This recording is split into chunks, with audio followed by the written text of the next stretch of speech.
උදේ පාන්දර 6යි. මේ වෙලාවට තමයි මේ සාමාන්‍යයෙන් කියන්නේ හොඳ වයිබ් එකක් වීඩියෝ එකක් ගන්න පුළුවන්. ඒ කියන්නේ සිනමැටික් වීඩියෝ එකක් ගන්න පුළුවන් මේ වගේ වෙලාවට. මම දැන් ඉන්න ලොකේෂන් එක මේ තලකහවත් විජේශ්‍රී වර්ධනාරාමේ. බලමු අපි මොන වගේ වීඩියෝ ක්ලිප් එකක් ගන්න පුළුවන් වේද කියලා මට. දැන් පළවෙනි වීඩියෝ ක්ලිප් එක විදිහට හොඳ ස්කේල් ලොකේෂන් එකක් තියෙන්නේ. ඒක ලස්සනයි. අපි මෙතන ෂොට් එක ඊට පස්සේ 6:35 මම හිතනවා මේ සන්ඩේ එක ටිකක් සාමාන්‍යයෙන් විතර උඩට එයි කියලා.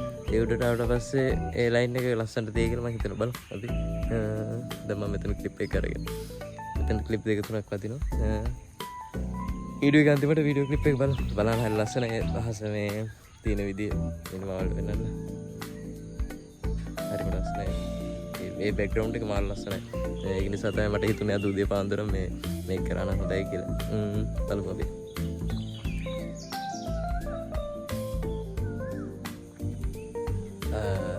මම සන්සෙට් එක ගත්තා. ඒක ලස්සනයි. මතක තියාගන්න තව දෙයක් තමයි මේ දැන් ඔයාලා සිනමැටික් ගන්න වෙලාවට සන්ෂොට් එකක් වගේ නම් සිනමැටික් ගන්න ටිකක් අමාරුයි. මොකද මේ අමාරු කියන්නේ ගන්න පුළුවන් බැරි කමක් නැහැ. ඒකත් හොඳයි. ඔයා සන්ෂොට් එකක් ගන්න එක සන්ෂොට් එක කොහමද දුර ෂොට් එකක් ඉඳ ඒක සිනමැටික් ගන්න යන්න එපා. නෝමල් ගන්නද. දැන් මේක වීඩියෝ එක බලන කට්ටිය සාමාන්‍යයෙන් ෆොටෝ එඩිටින් වීඩියෝ එඩිටින් වලට ආස කට්ටිය වෙන්නේදී. ඒක නිසා මම හිතනවා මේ සරල දෙයක් මේක ඉගෙන ගනිවාල. ඒ කියන්නේ දැන් ඔයාලගේ තියෙන ෆෝන් එක කියමුකෝ. ආගාවයි ෆෝන් එකක් තියෙනවා නම් ඔයා නෝමල් වීඩියෝ දාගෙන ඒ නෝමල් වීඩියෝ කැම් එකේ නෝමල් වීඩියෝ ඔන් කරලා ඔයාගේ ඔබ්ජෙක්ට් එක විදියට සන් එක ඔය සන් එක තියෙනවනේ. දැන් සන්සෙට් එක වෙන වෙලේ දැන් සන්සෙට් එක තියෙන තැනට වීඩියෝ ක්ලිප් එක වීඩියෝ එක මෙහෙම අල්ලලා ඒකට AEF එක ලොක් කරන්න. ඒ කියන්නේ මේ ඔයාගේ ස්ක්‍රීන් එක ඒ අදාළ ඔබ්ජෙක්ට් එක ටච් කරගෙන හිටියට පස්සේ AEF මේ ලොක් වෙනවා. ඒ ලොක් වුණාට පස්සේ ඔයාලට පුළුවන් ඒකේ බ්‍රයිට්නස් අඩු කරන්න. ඊට පස්සේ අර බ්‍රයිට්නස් අඩු කරාට පස්සේ ඒක නැති වෙන්නේ ඒක ඒමම තියෙනවා. ඊට පස්සේ ඔයාගේ ඔබ්ජෙක්ට් ක්ලියර් ලෙවල් එකක් අල්ලලා ඒ කියන්නේ මගේ ක්ලියර් ලෙවල් එක මෙතන උනේ. මම මේ වීඩියෝ එක දැම්මට පස්සේ ඔයාලට තේරෙයි. මේ ලොකේෂන් එකේ ඉඳලා චෛත්‍යගාවට එනකන් කැම් එක රෝලින් කරනවා. කැම් එක රෝලින් කරනවා කියන්නේ මෙහෙම කරකවනවා නෙමෙයි. කැම් එක මෙන්න මේ විදිහට ස්ටේබලයිසස් කරනවා. මෙන්න මේ විදිහට ස්ටේබලයිසස් කරන එක තමයි කරන්නේ. ඉතින් ඒ ෂොට් එකේදී මම හිතනවා මම සාධාරණකම හරි ලස්සන දෙයක් දැක්කා. අනිත් දේ තමයි අපි මේ විදිහට ෂොට් එකක් ගන්නකොට අපේ ඔබ්ජෙක්ට් එක තියෙනවනේ. ඒ කියන්නේ මගේ ඔබ්ජෙක්ට් එක මේ චෛත්‍ය කළු පාටයි. කළු පාටයි කියන්නේ ෂැඩෝ ලයින් එකක් වෙන්නේ. ඉතින් ඒක ෂැඩෝ ලෙවල් වලට උනට පස්සේ ඔබ්ජෙක්ට් එක විදිහට තියෙන දේ නෙමෙයි මම ඔබ්ජෙක්ට් කරන්නේ සන් එක නිසා. සන් එක විතරක් very beautifully ලස්සනට වෙනවා. අනිත් එක තමයි ස්කයි එක මාරම ලස්සනට වෙනවා. දැන් මේකේ මේ ඉර එළිය වැඩි.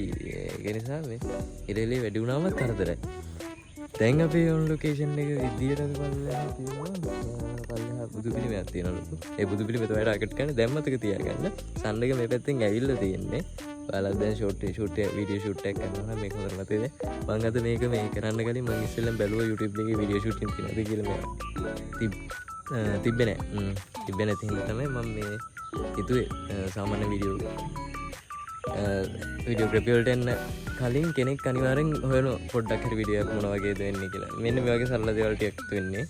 සරල නෑ ගැඹුරු දේවල් වෙනවා. සරල වීඩියෝ එකක් කරගන්න ඔයගොල්ලෝගේ පන්සලේ හරි ඔයගොල්ලෝගේ යාළුවෙක්ගේ දෙපාටේ ඉඳලා මේ ටික වැදගත් දේවල්. අනිත් දැන් අපි අනිත් ඔබ්ජෙක්ට් එකට යන්න ඕනේ. මතක තියාගන්න ඕන කාරණාවක් තමයි මේ වගේ ඔබ්ජෙක්ට් මාරු කරන වෙලාවට සන් එක දැන් මේ පැත්තෙන් ඇවිල්ලා නම් තියෙන්නේ. ඒ කියන්නේ ඔයාලා දැන් වීඩියෝ එකක් කරනවා. ඔයාලගේ ඔන්න දැන් මගේ ඉස්සරහින් තමයි සන් එකේ තියෙන ඔබ්ජෙක්ට් එක තියෙන්නේ මෙහෙම. මේව තියෙනවා නම් කොයිලාක දැන් මේ පැත්තට වීඩියෝ එක අරන් ගඩන්නේ 6 වගේ වෙලාවකට ගත්තනම් ප්‍රශ්නයක්. මොකද ඊට පල්ලෙහා තියෙන්නේ. ඒකට මුළු ස්කයි එකේම ඉරක් නැහැ. ඒ කියන්නේ ඔන් ලොකේෂන් එකකින් වෙනම තැන එක තැනකින් කියලා එළිය එන්නේ. වටේම එළිය තියෙනවා. එහෙම වුණාට පස්සේ ඔයාගේ ඔබ්ජෙක්ට් එක අඳුරු වෙන්නේ නැහැ. දැන් මම මේ වීඩියෝ එක මේ පැත්තට හැරුවගම මෙහෙම තිබ්බට මේක වීඩියෝ ඔන් කරලා ටිකක් දැන් ඔයාලා වෙන බෑග්ග්‍රවුන්ඩ් එක සුදු පාට හරි කැත්තේ. මේ ඒකෙන්ද මතක ඇතුව ඔයා වීඩියෝ එක ගන්න වෙලාවට ඔයාගේ වීඩියෝ ක්ලිප් එක ගන්න වෙලාවට ඔයාගේ ඉර තියෙන පැත්තේ දෙන අනිත් පැත්තට මෙන්න මේ මම මේ පැත්තේ ඉඳලා මේ පැත්තට තමයි දැන් වීඩියෝ එක ගන්න. අතන තමයි බුදු පිළිමේ තිබ්බේ. බුදු පිළිමේ view එක ගත්තා. මෙතනදී පොඩි වෙනසක් මම කරන්න හිතුවා. ඒක තමයි සිනමැටික් view වලදී ගනිද්දි අර පැත්ත මම කිව්වා මේ ඩාර්ක්ලි වෙනවා කියලා. සාමාන්‍ය ඩාර්ක්ලි එකක් නිසා මම මෙන්න මේ ට්‍රී එක පාවිච්චි කළා. මේ පඳුර පාවිච්චි කළා. ඒ පඳුරෙන් මම මේ පැත්තරම ගත්ත සිනමැටික් වීඩියෝ එක ඒක ඇත්තටම ටිකක් ලස්සනට ආවා. ටිකක් අඳුරේ තමයි. ඒ කියන්නේ ඩාර්ක්නස් එකෙත් පොඩි ලස්සනක් තියෙන නිසා මම ඒ විදිහට ගත්තා. දැන් ඊළඟ මේක තමයි ඉන්ට්‍රස්ටිං. මතක තියාගන්න වීඩියෝග්‍රාෆර් කෙනෙක් වුණාට පස්සේ එන්ඩ් එක කලින් වීඩියෝ කළා මේ ඉන්න එක පස්සේ වීඩියෝ කරා කියලා ප්‍රශ්නයක් වෙන්නේ නැහැ. මොකද එඩිට් එකත් ඔයාම නම් කරන්න ඒක ප්‍රශ්නයක් වෙන්නේ නැහැ. දැන් මගේ ඉන්ට්‍රස්ට් එක අතන එතන ඉන්ට්‍රස්ට් එක ගන්නවා. අනිවාර්යෙන් ක්ලිප් ටික පිළිවෙලට එඩිට් කරද්දි මතක තියාගන්න පිළිවෙලට එඩිට් කරන්න. අරන් ගත්තා ඉවරයි. සතුටුයි කියන්නේ. කියන්නේ ගොඩක් සතුටුයි මේ වීඩියෝ ටික ඔක්කොම කරලා ඉවරයි. දැන් වෙනකොට වෙලාව 7:30යි. 7:30ට කලින් මම වීඩියෝ ටික කරලා ඉවර වෙනවා. ඒ කියන්නේ මෙහෙම ප්‍රශ්නයක් වෙන්නේ. සරලව ගත්තොත් මේ 6:00 වෙච්ච වීඩියෝ ටික කරලා ඉවරයි. මෙච්චර වෙලා ගියේ මට පොඩි වැඩ වගේක් තිබ්බේ ඒ ටික කරලා ඉවරයි. තමයි එතනට එනකොට මේ ප්‍රශ්න දැන් අපි කරන්න හදන්නේ එඩිට් එක කරනවා. දැන් මම පාවිච්චි කරන්නේ Adobe Premiere Pro කියන software එක. ඔයාලා පාවිච්චි කියන්නේ ඔයාලා PC edit කරනවා නම් ඇත්තට මේ software එක තමයි මම හිතන්නේ හොඳ කියලා. සමහරකට ලේසි software ඇති. ඒක පාවිච්චි කරන කමන්න මේකෙන් වාට මේ වීඩියෝ එක මේ පොඩ්ඩක් කරගන්න පුළුවන්. ඒ කියන්නේ මේක තමයි සුබ. මේ මොබයිල් එඩිට් කරන කෙනෙක්ට මම රෙකමන්ඩ් කරන්නේ CapCut එක. මොකද CapCut එක හරි ලේසි. මනුස්සයෙක්ට කියන්නේ අලුතෙන් මේ සබ්ජෙක්ට් එකට එන කෙනෙක්ට තේරුම් ගන්න හරි ලේසි. ඉතින් මම හිතනවා මේ දැන් මම අදට CapCut පාවිච්චි කරනවා. ඒ කියන්නේ මම අදට කියන්නේ සමහරක් වීඩියෝ මම හදාගන්නේ CapCut එකෙන්ම තමයි. මේ අදට CapCut එක තියෙනවා. මේ මොකද CapCut එකේ ටෙම්ප්ලේට් තියෙනවා. අපිට ෆොටෝ එකක් ෆොටෝ එකක් එඩිට් කරගන්න ටෙම්ප්ලේට් තියෙනවා. අපිට ආසියලා එඩිට් කරන්න ඕනේ. අය කියන්නේ අනුන්ගේ දේවල් කරනවා කියන එක නෙමෙයි මම මේ කියන්නේ. අනුන්ගේ දේවල් අරගෙන ඇත්තටම හරියන්නේ නැහැ.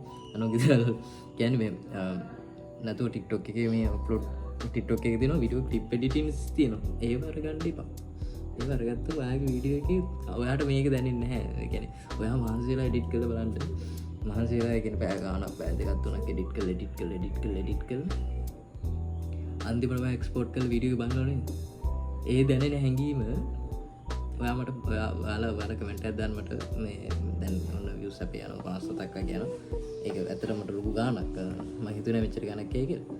මේ ඔයාලා මේක එඩිට් කරලා ඔයාලගේ ඒක එහෙම බලලා ඊට පස්සේ ආයෙත් ඒ වීඩියෝ එකම නෙමෙයි ටික දවසකට ඊට පස්සේ හරි කමන්නේ එඩිටර් කෙනෙක් වුණාට පස්සේ ඒක තේරෙනවාට මේ ඔයා ඊට පස්සේ බලන්න මේ ටෙම්ප්ලේට් එකක් කරගෙන ටෙම්ප්ලේට් එක ඇඩ් කරලා අර වීඩියෝ ටිකම හරි මොකක් හරි වීඩියෝ ටිකක් ඇඩ් කරලා ඒක එක්ස්පෝර්ට් කරලා බලන්න ඒ හැඟීම වලට කොහොමද දැනෙන්නේ කියලා මම කියනවා 100%ක් රෙකමන්ඩ් කරලා මම කියනවා ඔයාට ටෙම්ප්ලේට් එකක් ගන්න හැඟීමට වඩා හැඟීම දැනෙනවා මොකද ඒක තමන්ගේනේ කියන්නේ ඉෆෙක්ට් එකක් දාලා මේක මෙහෙම නෑ මෙතන හරියන්නේ නෑ මෙඩික් කවන්න ඕනේ කියලා ඒ කියන්නේ ජෙනරේෂන් ඒ ටික ඔක්කොම ඇඩ් කරාට පස්සේ තමන්ට දැනෙනවා මේක හොඳයි කියලා ඉතින් thank you මේ වීඩියෝ එක බලුවට subscribe කරන්න like කරන්න comment කරන්න share කරන්න ඔහොම නම් බෑ නෙමෙයි ඔහොම නම් පුළුවන් මේ අද චමිතුනේ වීඩියෝ එකේ චමිතු නීති මේ